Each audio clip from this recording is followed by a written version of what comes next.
Ahora sí, buenos días a todos, buenos días también a los que están allí virtualmente desde las casas. Hoy tengo el privilegio de compartir la palabra de Dios, hoy desde acá, presencialmente en el local, muy emocionado después de casi 2 años de no venir. Ahí bueno, sobre todo también de verles nuevamente acá. Desde que empecé a enseñar, enseñamos una serie que se llamaba la serie de lo eterno y empezamos a ver, bueno, ya vimos dos temas. El primer tema que vimos fue acerca de la palabra de Dios, no sé si recuerdan. En la palabra de Dios hablamos del logos, que es la palabra en griego que se utiliza en los evangelios para hablar de la palabra. De la palabra de Dios, del logos, hablábamos que el logos es la manifestación de Dios, de lo que Él tiene internamente para cada uno de nosotros, de los planes, de sus ideas, de sus pensamientos, del anhelo que tiene para cada uno de nosotros. La manifestación es la palabra de Dios. Hablábamos que esa palabra de Dios es Jesús, Jesús encarnado, como una carta perfecta. Jesús es enviado a nosotros de parte de Dios para que todo aquel que le recibe tenga vida eterna. Y en esta carta, que fue todo lo que Dios a través de Jesús nos quiso decir, nos transmite sus más profundos sentimientos, pensamientos, anhelos a nosotros como sus hijos, a nosotros como su iglesia, porque además la carta no es dirigida solo a la iglesia. La carta veíamos que era dirigida a toda la humanidad, porque toda la humanidad necesita de lo que Dios tiene en su corazón. Después de eso, en la segunda enseñanza hablamos de la iglesia. Y en la iglesia hablábamos que la palabra iglesia es eclesía, eclesía en griego. Y eclesía, la definición de eclesía es el conjunto de convocados e invitados de Cristo. Una invitación, una convocatoria que Él nos hizo hace más de 2000 años. Alrededor de Él hablábamos de Pedro, no sé si recuerdan que cuando Él se reúne con Pedro, ya al final de los evangelios, y Jesús les pregunta, bueno, ¿y quién dice la gente que soy yo?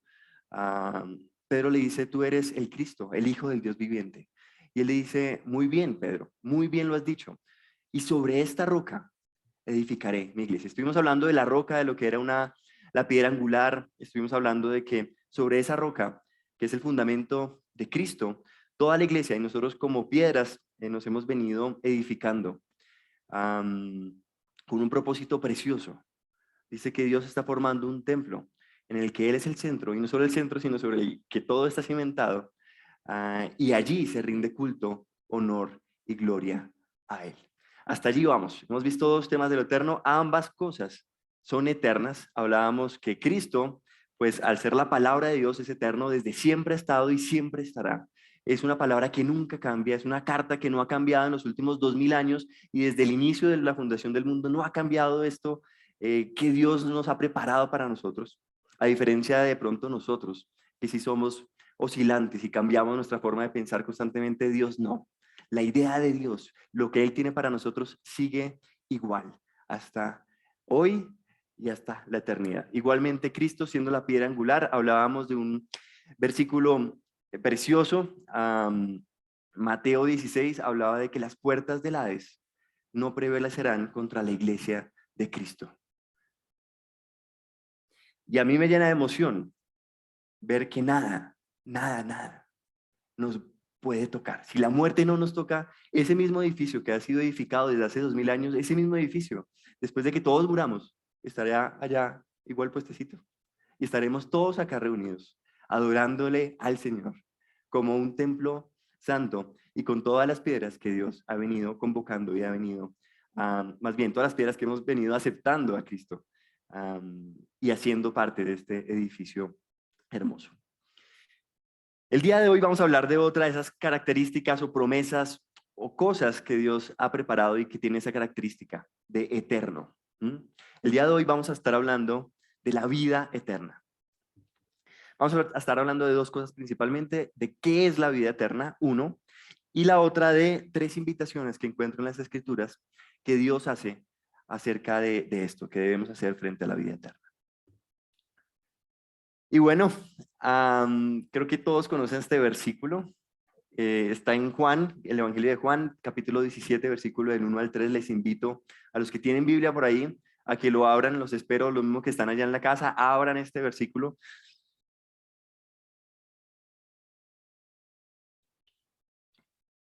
Juan capítulo 17, versículo del 1 al 3.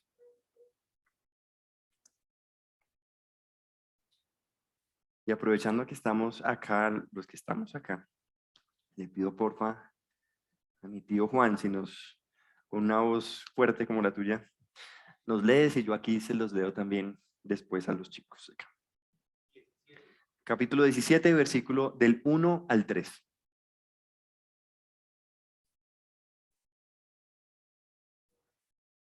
Jesús ora por sus discípulos. Estas cosas habló Jesús y levantando los ojos al cielo dijo: Padre, la hora ha llegado. Glorifica a tu Hijo, para que también tu Hijo te glorifique a ti. Como le has dado potestad sobre toda carne, para que dé vida eterna a todos los que. Y esta es la vida eterna, que te conozcan a ti, el único Dios verdadero, y a Jesucristo a quien has enviado. Muchas gracias, tío. Muy bien. Dice Jesús a lo último de su ministerio, se dirige al Padre, le dice esta última frase: esta es la vida eterna, que te conozcan a ti, el único Dios verdadero, y a Jesucristo a quien has enviado.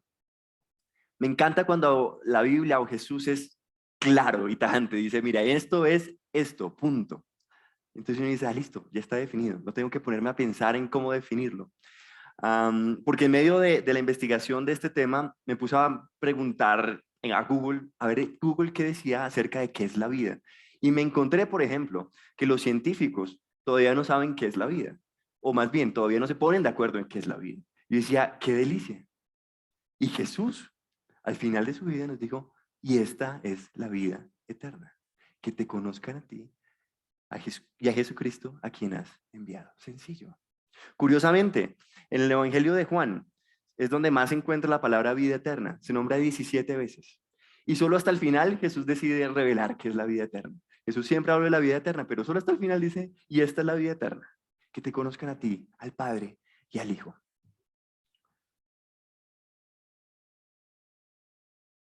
Es sencillo, pensaríamos. Bueno, si la vida eterna es conocer a Dios, pues bueno, conozcamos a Dios y tendremos vida eterna. Pero eso tiene, digamos que tiene sus profundidades que me gustaría descubrir junto a ustedes. Curiosamente, la palabra conocer no es tan sencilla como parece. Me diría, pues conocer es simplemente como cuando uno conoce a otra persona y listo. Pues no, resulta que conocer no es el saber de alguien, ese no es el conocer. ¿Mm? La palabra que se utiliza en griego de conocer es ginosko. Y pues resulta que en hebreo, perdón, en griego, el significado de ginosko es descubrir, entender o ser consciente de una cualidad de algo o de alguien, pero a través de una experiencia personal y una íntima relación mutua. Entonces no es tan sencillo. Porque si se trata de conocer a Dios, y yo debo tener una experiencia personal realmente con Dios para poder conocerle, entonces ya cambia la cosa.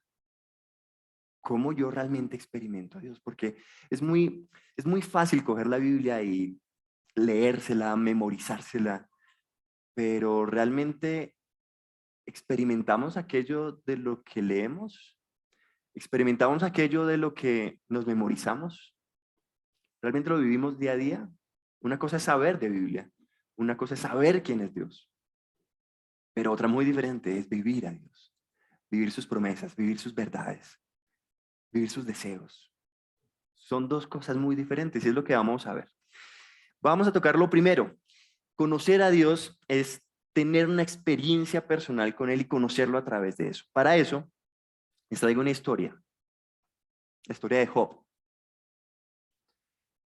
Job capítulo 1 dice cosas bien interesantes. Voy a leer solo el comienzo. Dice así: hubo en tierra de Uz un varón llamado Job. Y era este hombre perfecto y recto, temeroso de Dios y apartado del mal. Le nacieron 7 hijos y 3 hijas.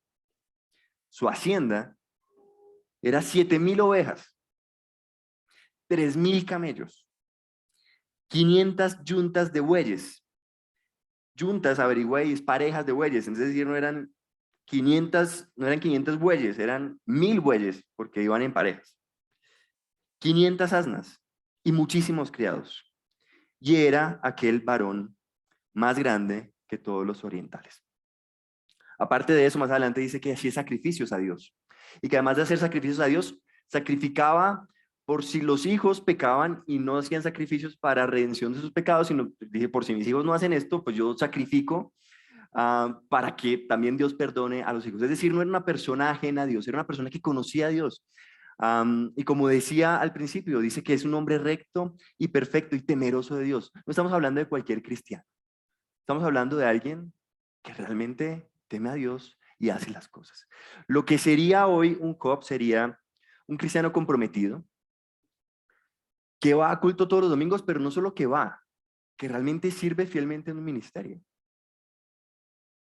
El Job de hoy sería un Job que tiene dones y que los ejercita y los pone al servicio de los demás. Se conecta a todas las reuniones y va a todas las reuniones de la iglesia fielmente y cumplidamente. Lidera incluso alguna de ellas. ¿Es posible? Es un siervo fiel. Ofrenda a los pobres, ora e intercede por su familia y su familia pareciera que funciona bien. Ese sería un Job de la vida de hoy. Sin embargo, cuando voy 42 capítulos más adelante, el capítulo 42 es el último capítulo de Job. Y hay algo que dice Job que me deja cabezón, la verdad. El Job del futuro, el Job del capítulo 42, habla del Job del capítulo 1 que les había hablado.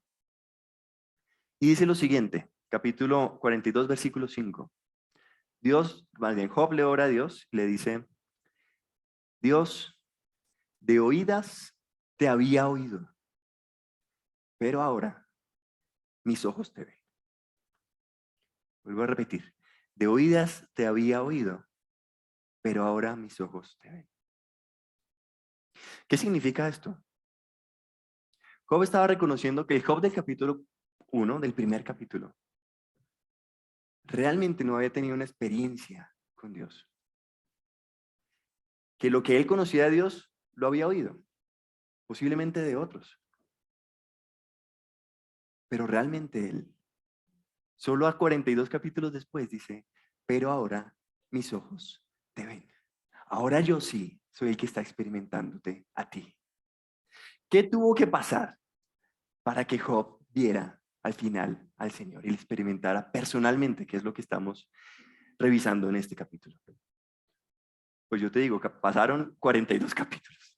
Tuvieron que haber pasado 42 capítulos para ver a este Job. La intervención de Dios era completamente necesaria en esta vida, lo cual me afana un poco. Porque muchas veces me veo como el Job del capítulo 1. Y es posible, evaluémonos cada uno de nosotros. Es posible que creemos que estamos bien porque servimos fielmente en el ministerio, porque ofrendamos a los pobres, porque oramos, intercedemos y vemos que las cosas están bien. Y es posible que Dios diga lo mismo de nosotros. ¡Wow! Un siervo fiel. ¡Wow! Un varón perfecto. ¡Wow! Esto. Pero ¿cuánto se estaba perdiendo el Job del capítulo 1? Al no experimentar o al no haber experimentado y conocer realmente a Dios.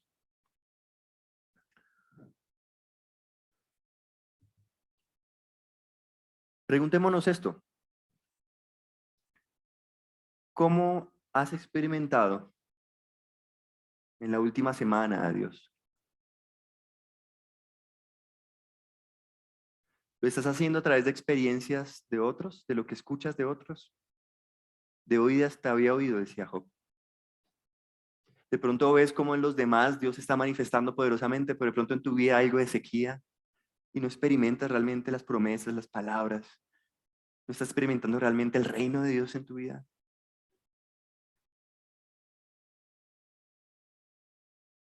¿De qué manera estás experimentando a Dios? ¿Estás conociendo a Dios? ¿Será que estás conociendo a Dios de una manera intelectual? De pronto estás haciendo tu tarea de leer la Biblia, memorizarte un versículo, pero ¿hasta qué punto? estás dejando a Dios acá y realmente no lo estás llevando. Más bien Dios no se está manifestando en tu vida, no lo estás experimentando día a día.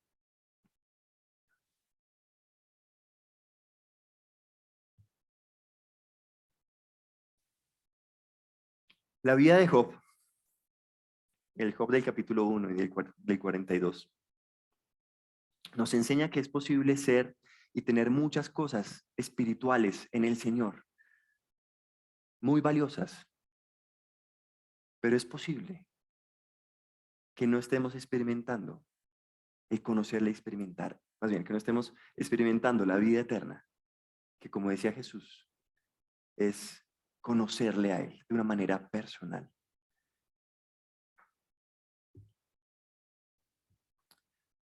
Hablamos de una de las características, ¿cierto? ¿Se acuerdan la definición de vida eterna, más bien del conocer y el ginosco? Hablábamos que habían dos características. Una es la experiencia personal, hablamos de Job, y de cómo el de capítulo 41 a capítulo 42 logra tener una experiencia personal con Dios.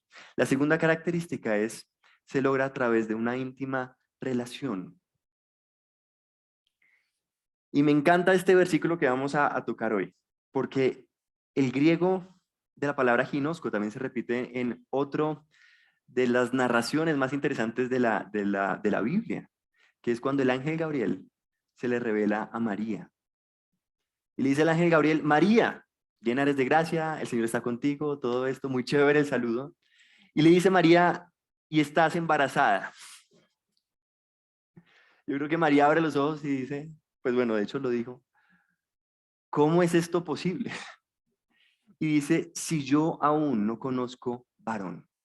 Qué interesante, la palabra conozco habla del ginosco, que habla del griego que veíamos ahorita en Juan. Del mismo que Dios dijo, esta es la vida eterna, que te conozcan a ti, María la está utilizando para decir, yo aún no conozco varón. ¿Por qué? Porque en el pueblo judío, la palabra conocer, o más bien el conocimiento más íntimo que una persona puede tener con otra, es en la intimidad. Incluso en la intimidad sexual que un hombre y una mujer tienen al casarse. Es la intimidad más cercana que hay. Por eso María utiliza, yo aún no conozco varón. ¿Mm? Y yo creo que tiene toda la razón. Yo pensaba en el matrimonio, yo decía, hay cosas que mi esposa conoce y ni mis amigos más cercanos, ni mis papás, ni mi familia conocen. La intimidad que se logra en medio del matrimonio es brutal, es brutal. De conocer cuando algo le pasa a alguien, uno enseguida nota algo. Pues ese es el nivel de intimidad que Dios quiere que tengamos con Él. Ese es el nivel de conocimiento que Dios quiere que tengamos con Él. ¿Y cómo se logra eso? Andando con Él todos los días. ¿Sí? Así como la esposa de uno. Estamos todo el tiempo, nos vemos todo el tiempo, nos comunicamos todo el tiempo. Conocemos nuestras debilidades, nuestros errores. ¿Mm? De la misma forma, Dios quiere que seamos con Él. Que les pongamos como somos, tal como somos. ¿Mm? Están otros pasajes que hablan del conocimiento. La misma palabra ginosco aparece en Juan, capítulo 10, versículo 14 al 16, hablando de la parábola del buen pastor. Dice que el buen pastor conoce a sus ovejas y sus ovejas le conocen a él. Hay reciprocidad entre los dos. Ambos se conocen. Y les traigo otro. Mateo 7, versículo 21 al 23. Jesús dice, le decía a sus discípulos, muchos dirán aquel día, Señor, Señor, en tu nombre profetizamos, en tu nombre expulsamos demonios y muchas cosas. Y él les dice algo bien particular. Nunca los conocí. Y utiliza la palabra ginosco. Qué interesante. Yo me ponía a pensar y decía, lo que debió haber dicho Jesús es, nunca me conocieron. Si me hubieran conocido, no hubieran hecho esas cosas así, haciéndolas por hacer. ¿Mm? Y dice, nunca les conocí. ¿Por qué?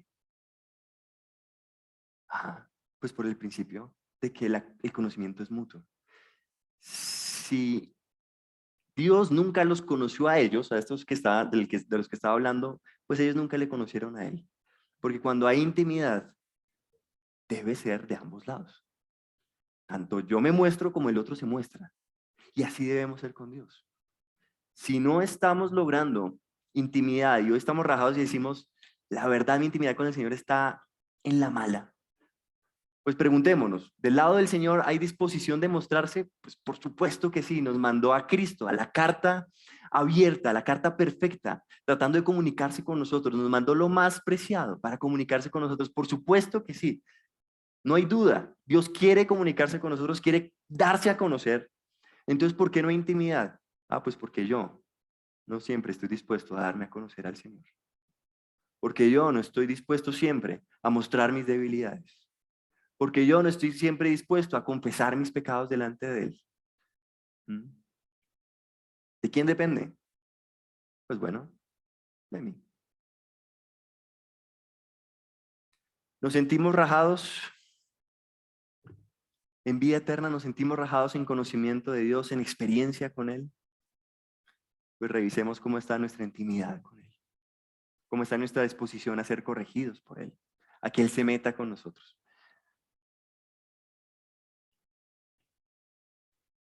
Hablando de las razones por las que no vamos a Dios, Juan capítulo 3, versículo 19 al 20 dice, y esta es la condenación, que la luz vino al mundo y los hombres amaron más las tinieblas que la luz, porque sus obras eran malas. Me adelanto un poco. Y dice, y no vienen a la luz para que sus obras no sean reprendidas. ¿Quieren saber por qué no hay más convertidos a Cristo día a día? Pues aquí está la razón, Jesús la dijo. Porque temen ir a la luz para que sus obras no sean reprendidas. Pero nos puede pasar a nosotros también. Si hoy no estamos experimentando al Señor, puede que haya temor en nosotros, porque hay algo ya embolatado, porque hay algo que ya no hayamos confesado, y temamos ir a donde Él está, porque es que si me acerco, entonces se revela esto podrido que yo tengo acá desde hace rato, porque se revela esto que yo no he sido capaz de ir a hacer, de ir a pedir perdón, de ir a confesar mi pecado, de ir a confesar mi ofensa con esta persona. ¿No le estás experimentando? Revisa esto, revisa esto.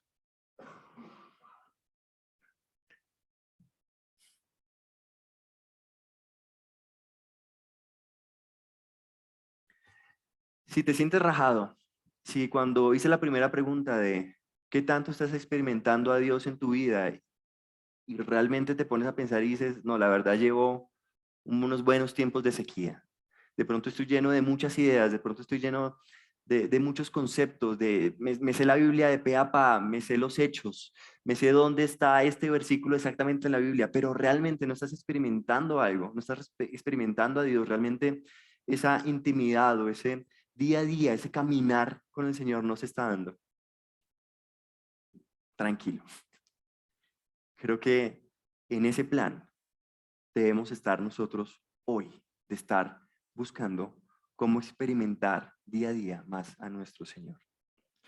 Yo les recuerdo, o más bien, yo les animo a hacer estas tres cosas que encontré en las Escrituras, que te pueden ayudar como a reactivar esa relación con el Señor, esa experiencia con Él.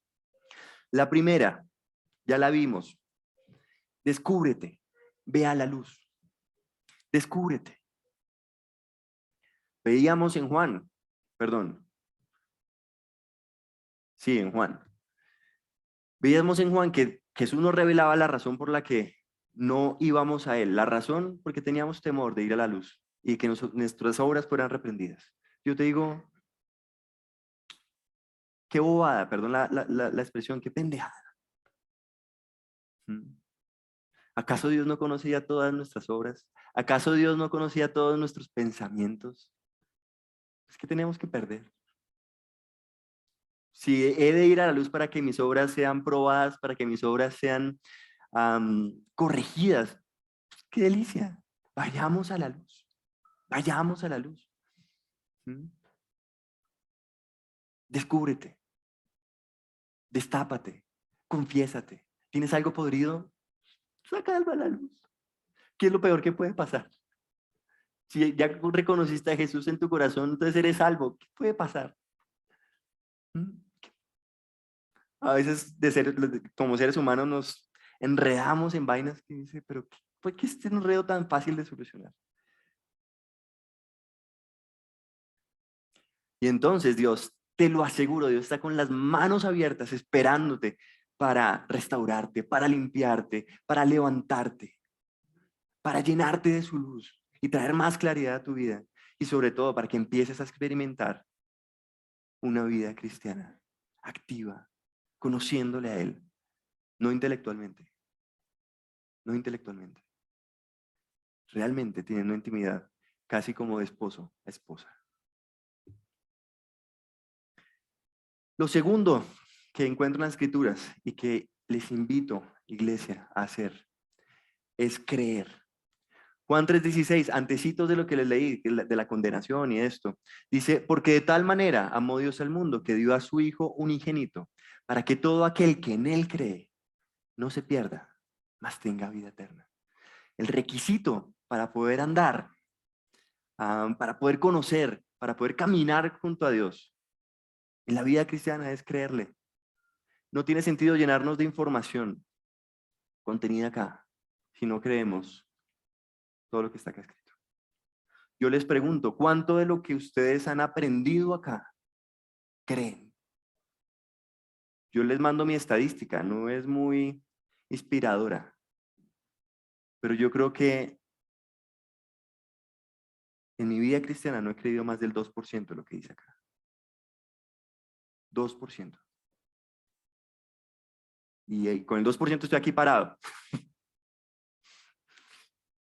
Pero me pregunto, así como Job mira hacia atrás y dice, y mira su yo del pasado, yo digo, ¿qué hubiera sido de mí donde hubiera creído el 3%? ¿Qué sería de Juanse habiendo creído el 3 o el 4%? Pregúntate, ¿cuánto de acá estás creyendo? Sí, muy chévere, te estás llenando de información. ¿Y cuánto estás creyendo de acá?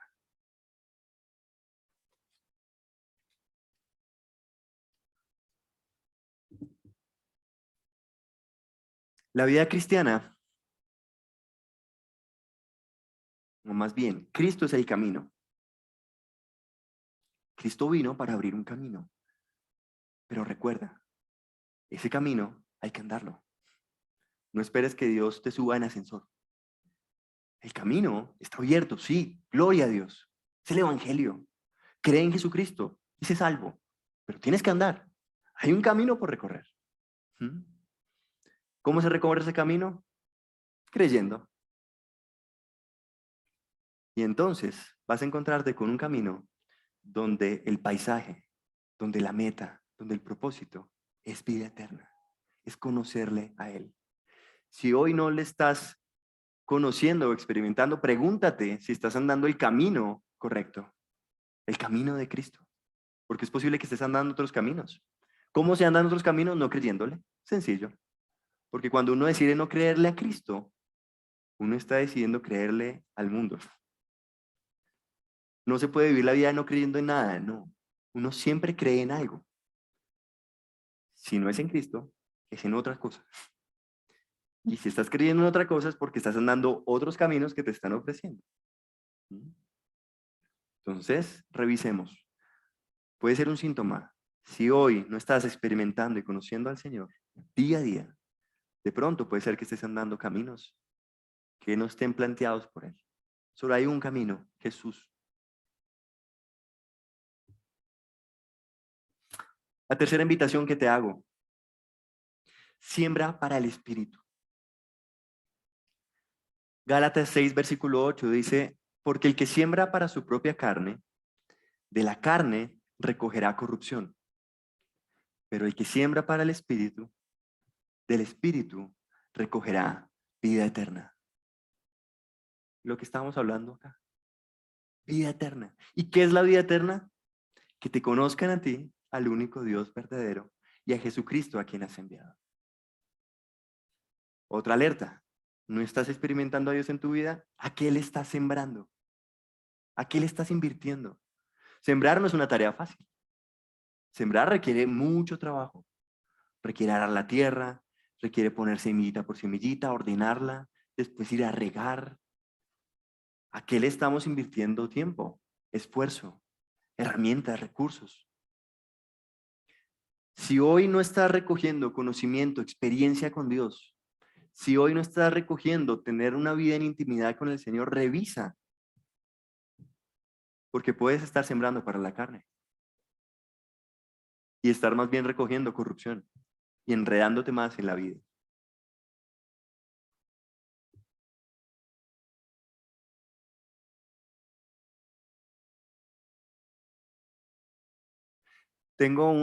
Ya cerrando, tengo un anhelo para esta iglesia, no solo para esta iglesia local,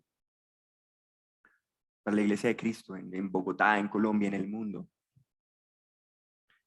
Pensando en Job, a veces el anhelo, les confieso, a veces mi anhelo para la iglesia es quiero ver una iglesia activa en las calles, evangelizando, moviéndose, como un Job capítulo 1. Pero revisando este tema, bueno, de pronto eso no es tan importante. O más bien, debe ser fruto de experimentar al Señor.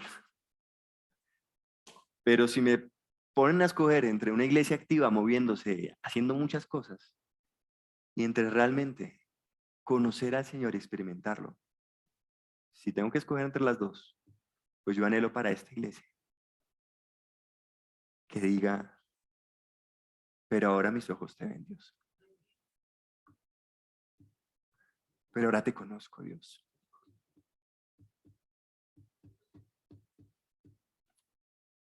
Y no acá.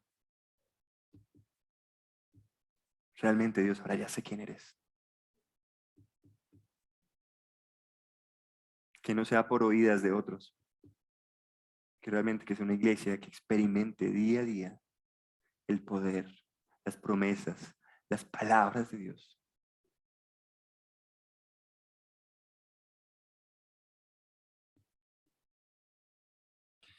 Oremos. Dios, te damos gracias por tu palabra, te damos gracias por tus promesas, te damos gracias porque eres bueno, Dios. Te damos gracias por recordarnos que se trata de ti, que no se trata de lo mucho que hacemos, que no se trata, Dios, de tener cosas, de ser siervos perfectos y buenos. La vida cristiana, Dios, se trata de ti, de experimentarte y conocerte a ti día tras día. Y te pedimos hoy como congregación local, uno que queremos experimentarte, Dios. Que si hay algo que nos estorba, que nos distrae, que si hay otras agendas, que si estamos afanados por hacer cosas, que lo quites allí y más bien que nos dediquemos a experimentarte a ti como el Dios y Padre de nosotros, Dios. Que te podamos sentir cercanos, que te puedas mover, Dios, en medio de nosotros y verte. Queremos verte, Dios. Oramos, Dios, por la iglesia en el mundo. Que sea una iglesia con los ojos puestos en ti, no puestos en sus manos, viendo qué hacen y qué se inventan, puestos en ti, Dios. Una iglesia que te experimente día a día, segundo a segundo, Dios. Y que pueda vivir la vida eterna que tú has preparado para ella. Te lo pedimos y oramos en el nombre de tu Hijo Jesús. Amén.